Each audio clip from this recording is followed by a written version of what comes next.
The artificial sunlight on Galactic Station Nexus-7 always felt a bit too blue, like someone had ordered discount LED bulbs in bulk. Captain Elena Martinez squinted at her reflection in the polished chrome wall of the diplomatic quarter, adjusting her formal uniform's collar. 20 years of military service, and here she was, playing nice with 8-foot-tall armored mantis warriors who thought humans were barely evolved primates. "Your security clearance appears to be insufficient," buzzed the Kra'thik official behind the processing desk, mandibles clicking in what Elena had learned was their equivalent of a smirk. The official's carapace gleamed with the distinctive purple-black sheen of the warrior caste. Elena smiled. Not her diplomatic smile, her "I've orchestrated battles that would make your ancestors weep" smile.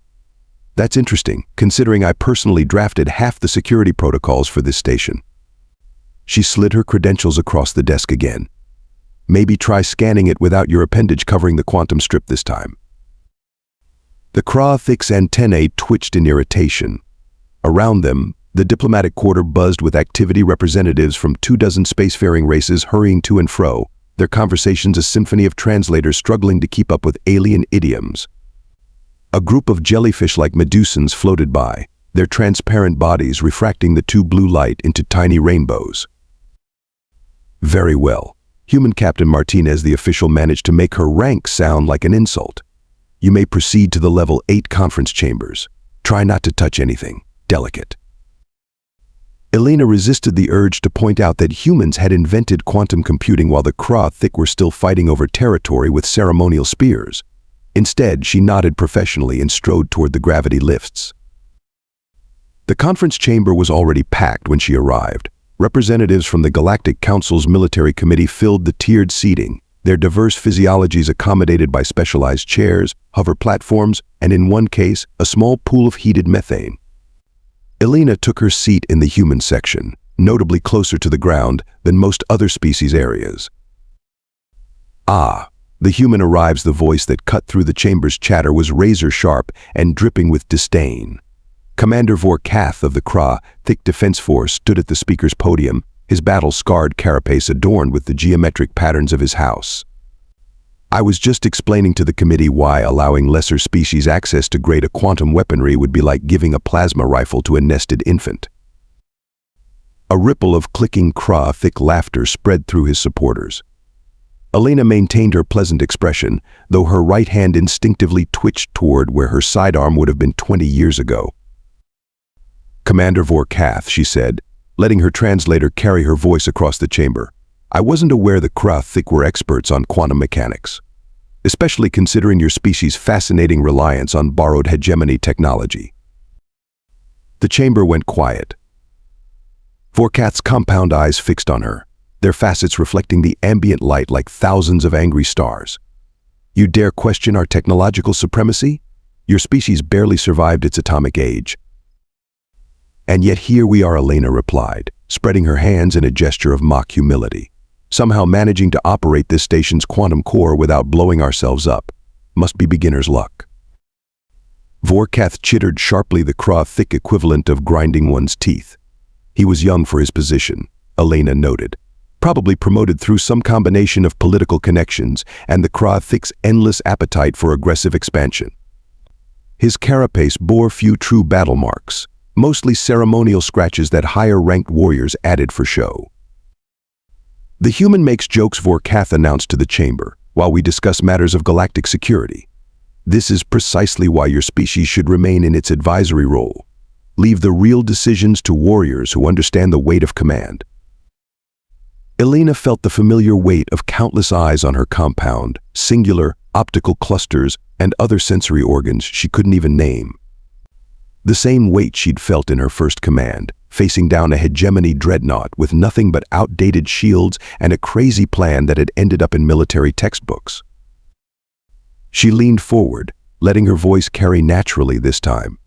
"You know, Commander, where I come from, we have a saying: those who talk the most about being warriors usually have the least experience actually being one." The chamber erupted in a cacophony of translated murmurs and clicks. Vor'kath's antennae went rigid, a sign of barely contained rage. Elena sat back, maintaining eye contact with the young commander. She'd seen that look before, in the eyes of countless opponents who thought humanity would be an easy conquest. They'd all learn better, eventually. Some faster than others. The diplomatic reception hall sparkled like a cosmic disco ball, its crystalline walls refracting light from 3 different artificial suns. Elena sipped her synthesized champagne, watching various alien species attempt to navigate the complex dance of interstellar politics. A group of Arcturians were attempting to eat with their environmental suits on, resulting in what looked like a confused game of zero-gravity Tetris. "Tell me," human Captain Vor'kath's voice cut through the ambient chatter as he loomed behind her. "How does it feel to be the token representative of such a limited species?" Elena turned, taking another deliberate sip. "About as good as it must feel to be the youngest and least experienced commander in Kra'thik history. But hey, I hear having 3 council members as parents helps with rapid promotion." The nearby diplomats quickly found reasons to drift away, creating a bubble of space around the human and the increasingly agitated Kra'thik. "You know nothing of my accomplishments," Vor'kath hissed, mandibles clicking rapidly. "I earned my position through superior tactical prowess." Elena's mind flashed back to the bridge of the U.S. Indomitable. Alarms blaring, shield generators failing, 3 hegemony dreadnoughts bearing down on Proxima Centauri's civilian colonies. The impossible choice between saving her ship or saving 10,000 colonists.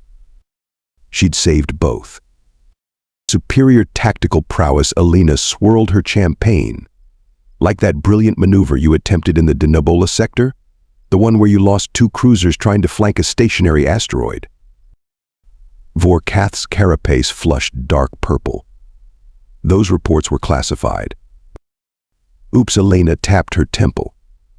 "Guess someone should revoke my security clearance." "Oh wait, they tried that this morning."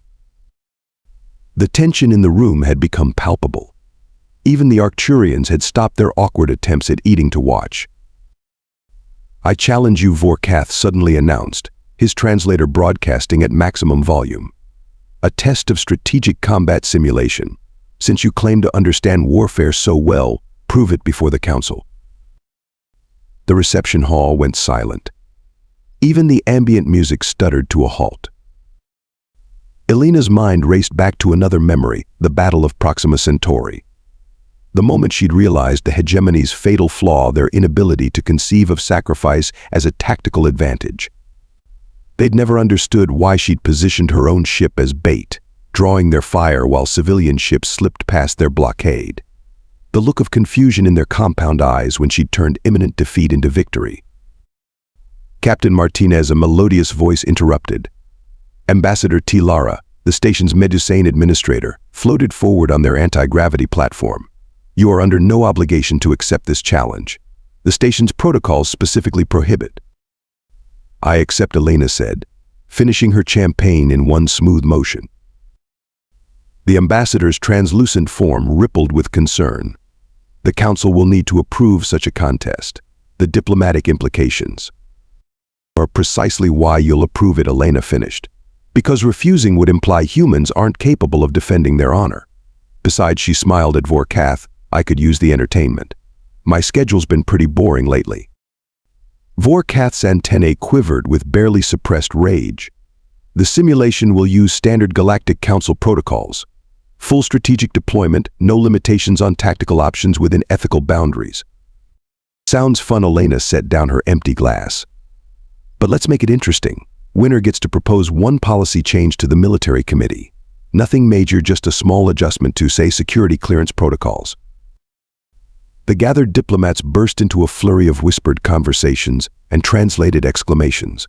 Vor'kath's compound eyes narrowed, all 1,000 facets focusing on Elena's face. "You would risk humans standing in the council on a combat simulation?" Elena shrugged. "Why not? After all, we're just a limited species, right? Should be an easy victory for someone of your tactical prowess." The memory of Proxima Centauri flashed again. The moment after the battle, when the hegemony commander had asked why she'd gambled everything on such an insane strategy. She'd told him the truth: sometimes the best way to win is to make your opponent think they can't possibly lose. "I accept these terms," Vor'kath declared, his translator struggling to convey the mix of anticipation and disdain in his voice. Ambassador T. Lara's transparent form pulsed with resignation. The simulation will be scheduled for tomorrow's primary cycle. All council members will be invited to observe they turn their sensory clusters toward Elena.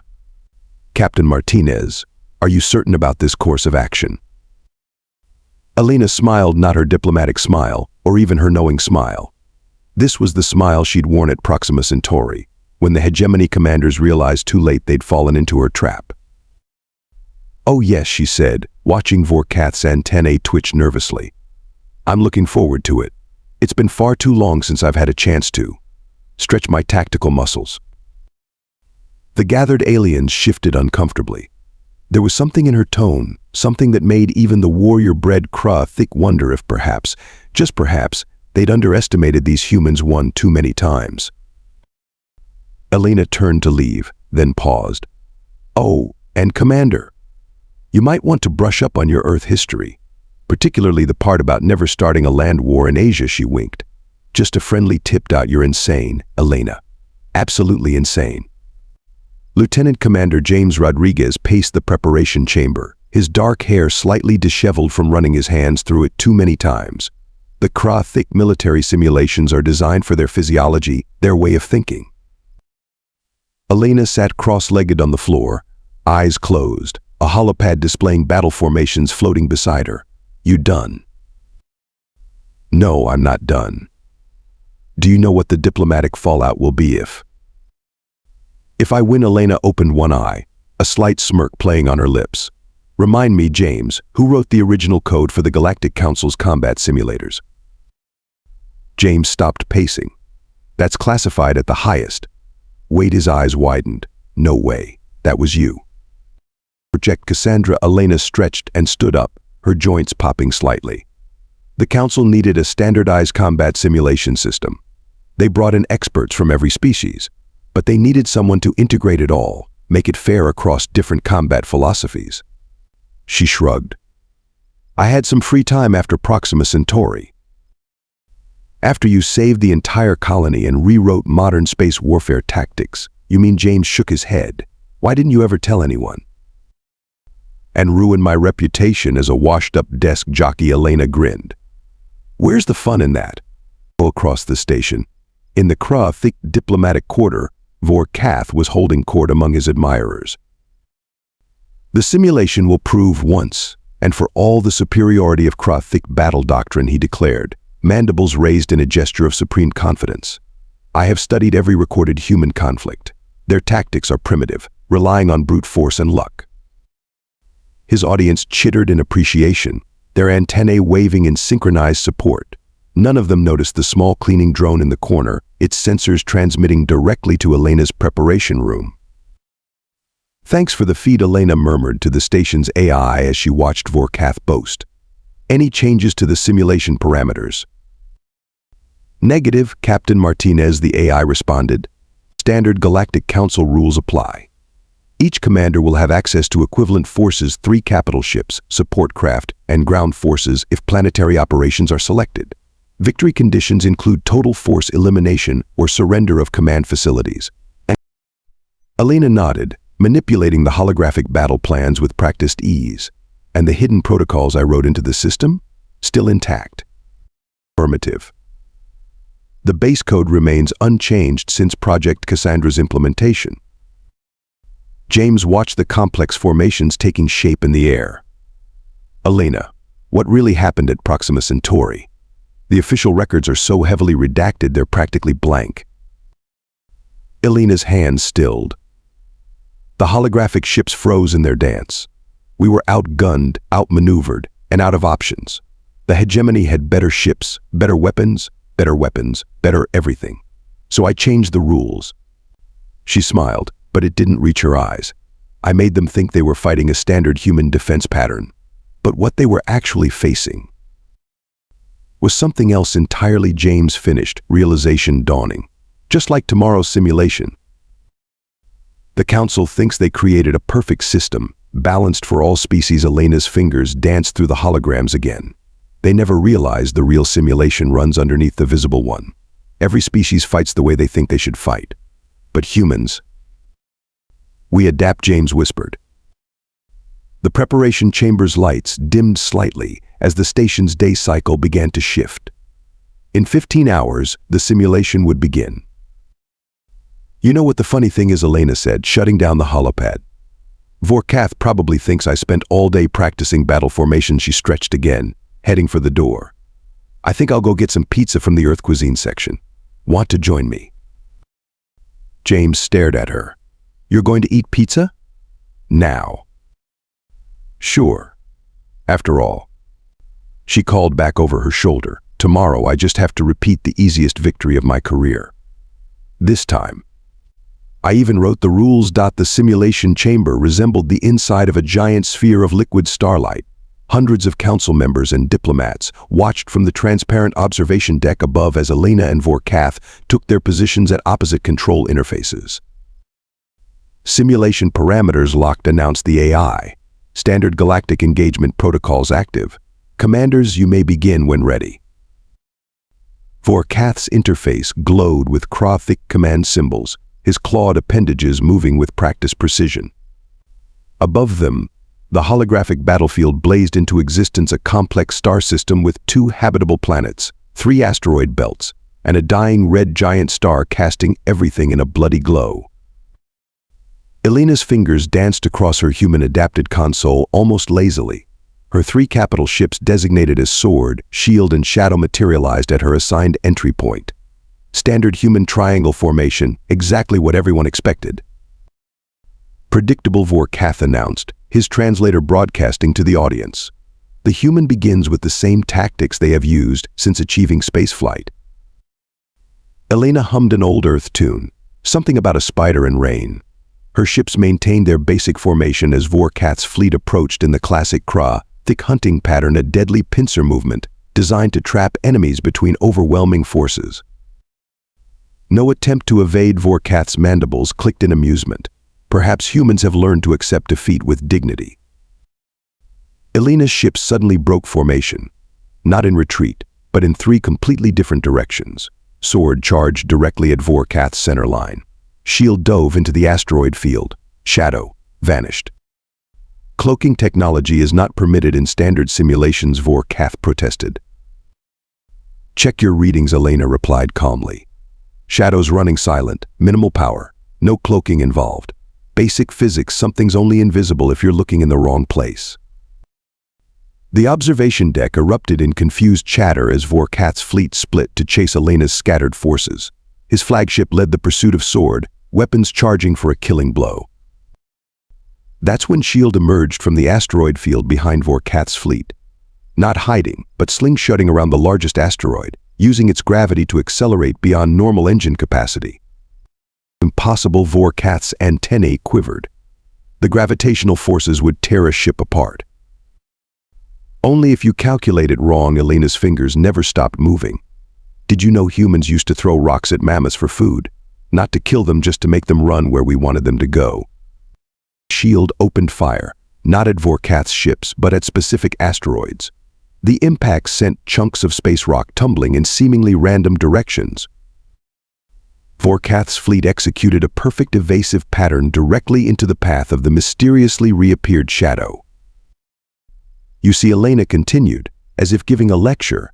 The thing about human hunting tactics is that we learned early on that the strongest creature isn't always the best hunter. The best hunter is the one who makes their prey think they're in control of where they're running. The holographic battlefield had become a dance of light and shadow. Vor'kath's superior ships found themselves constantly adjusting course, avoiding asteroid fragments and ghost readings, while Elena's vessels seemed to move through impossible trajectories. Your ships will tear themselves apart. Vor'kath's composed demeanor was cracking. No crew could survive these maneuvers. Good thing it's a simulation. Then Elena's smile grew wider.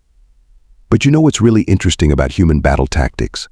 We learned something important during our tribal days. She paused for effect.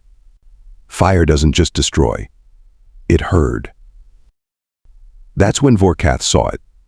Every asteroid his ships had avoided, every course correction they'd been forced to make, they were being pushed toward the red giant star. Its massive gravitational field was already affecting their maneuverability. And the best part, Elena's voice carried a hint of satisfaction. You did it to yourself. Every logical, perfectly executed Kra'thik maneuver brought you exactly where I wanted you to go, just like at Proxima Centauri. The observation deck went silent. Vor'kath's compound eyes widened.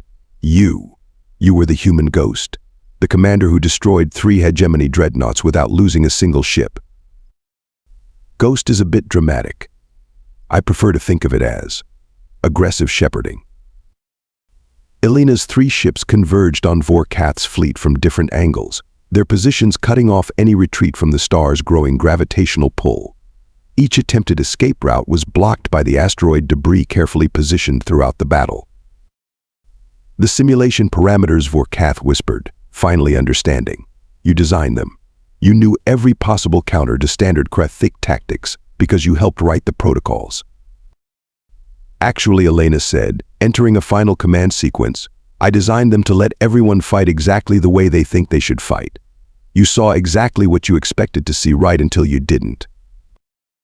The simulation flickered, showing the underlying patterns of Elena's strategy. Every apparently random movement had been precisely calculated. Every debris field positioned with mathematical precision. The entire battlefield had been transformed into a web, with Vor'kath's fleet at the center. Your move, Commander Elena offered graciously. You can either order your ships to attempt escape, which will tear them apart in the gravitational field, or you can surrender. Unlike Proxima Centauri, this is just a simulation. No one actually dies today. The holographic representation of Vor'kath's flagship hung suspended between the inexorable pull of the red giant and the precise positioning of Elena's fleet. A perfect trap, executed with the patience of a species that had evolved hunting prey for hundreds of thousands of years. Vor'kath's mandibles clicked once, softly. I surrendered. The simulation chamber powered down slowly, holographic stars fading like morning mist. The observation deck remained silent for several long moments before erupting into a chaos of translated conversations and excited movements from various appendages. Elena stood from her control interface, stretching as if she'd just finished a light workout. She caught her reflection in the chamber's crystalline walls, still wearing that same knowing smile that had started this whole affair. A moment, human Captain Martinez. Vor'kath's voice was different now, his translator struggling to convey the complex harmonics of humility mixed with newfound respect. His massive form approached her, mandibles held in a neutral position. Just Elena is fine, she said, turning to face him. Unless you're planning another challenge. In which case I should warn you that was my nice strategy. The gathered diplomats drew closer, eager to witness this unexpected exchange between the human victor and the Kra'thik warrior. In 17 cycles of combat simulation, Vor'kath said carefully, I have never encountered tactics like yours. You turned empty space itself into a weapon. That's the thing about humans, Elena replied. We spent most of our history being smaller and weaker than our predators. We had to learn to use everything around us: gravity, terrain, psychology, even our prey's own strength. Ambassador T. Lara floated forward on their platform. The Council will, of course, honor the terms of the challenge. Security clearance protocols will be adjusted as per your victory rights. About that, Elena grinned. I think we can skip the protocol changes. After all, it's much more fun when people underestimate you. Vor'kath's antennae twitched in surprise. You never intended to change the protocols. Then why? Because sometimes the best victory isn't changing the rules, Elena said, starting toward the exit. It's changing minds. She paused at the door.